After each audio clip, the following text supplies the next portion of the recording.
पुरानी यादें ताजा करेंगे जब शो बनाने वाले चूतिया थे और हम भी। तो आओ यार शुरू करते हैं बिना किसी डेडिकेशन के।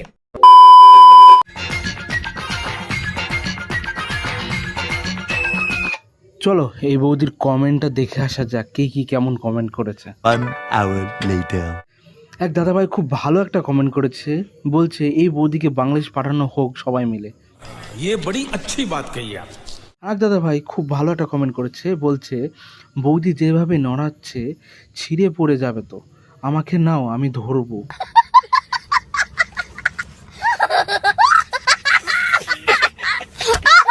আর দাদা ভাই কমেন্ট করছে, বলছে তুমি ওই দুটো এভাবে নাড়ালে কেন, আমি খাবো না। शाबाश बेटा, बहुत बढ़िया मुन्ना। আর দাদাভাই কমেন্ট করেছে, বলছে আরে বাহ এত কিউট লাগছে দেখতে, আই অ্যাম দা পাগল হয়ে যাব। अरे कहना क्या चाहते हो? এমন সুন্দর কমেন্ট করেছে, বৌদিকে এমন সুন্দরভাবে ঝাঁকিয়ে দিয়েছে। বলছে যেই ঝাঁকি মারলো মনে অনেক কিছুই কয় যদি কাছে থাকতে। तू समझा?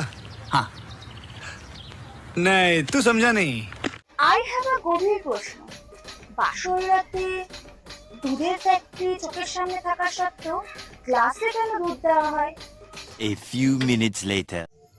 চলো এই ম্যাডামের কমেন্টগুলো পড়ে আসি, কে কেমন কমেন্ট করেছে আমাদের দাদারা। কারণ হলো তোমার দুধের ফ্যাক্টরিতে এক গ্লাস দুধ হবে না, তাই গ্লাসে করে দুধ দেয়া হয়। ये सब क्या देखना पड़ रहा है? अच्छा है मैं अंधा हूँ। ম্যাডাম আর দাদাভাই সুন্দর একটা কমেন্ট করেছে, কমেন্টটা হচ্ছে গ্লাসেরটা খেয়ে তারপরে ফ্যাক্টরিতে হাত দিতে হয় বুঝলে ম্যাডাম।